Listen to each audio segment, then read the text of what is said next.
Мислам дека треба да обрнам повеќе внимание на нас. Со оваа реченица невена девојка со церебрална парализа го опишува чувството на невидливост, со кое секојдневно се борат лицата со попреченост во државата.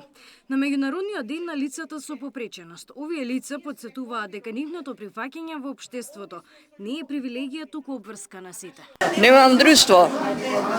Нема со кого. Трнлив е и патот на родителите на децата со попреченост, раскажува за сите од телевизија Марина, мајката на невена.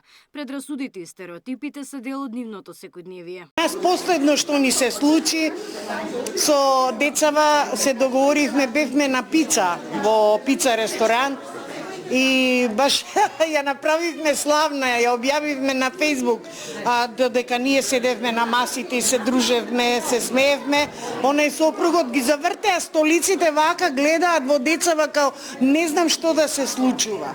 Значи не се едуцирани, нека да го прифатат реалниот живот. Лицата со церебрална парализа имаат најголем проблем со здравството. Големи трошоци, а мала помош од државата. Овие лица кои се над 26 годишна возраст немаат право на партиципација.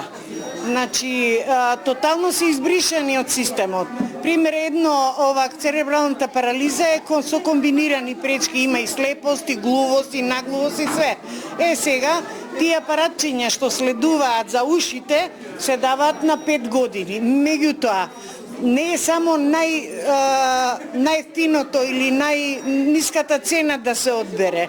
И да се одбере тоа и да се даде, они не им врши работа, не можат да слушаат.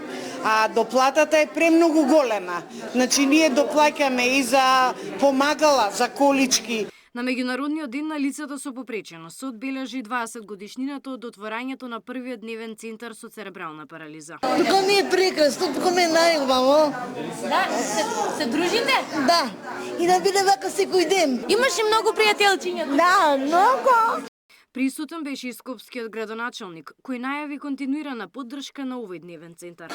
Сега сме во фаза на креирање на буџетот, предвидуваме мерки во соработка со ова здружение, но и со останатите, кои што ќе значат подобрување на условите за сите лица со попреченост на ниво на градот Скопје. Тоа подразбира отварање на нови дневни центри, нови асистенти, помагање на кои што ќе можат да бидат вклучени во процесот за да помагаат на лицата со попреченост. Председателката на државата пак соостра порака дека е срамно да има само едно државно училиште со ресурсен центар, кога потребата е поголема. Мора да се зголеми бројот на училишта од ваков тип.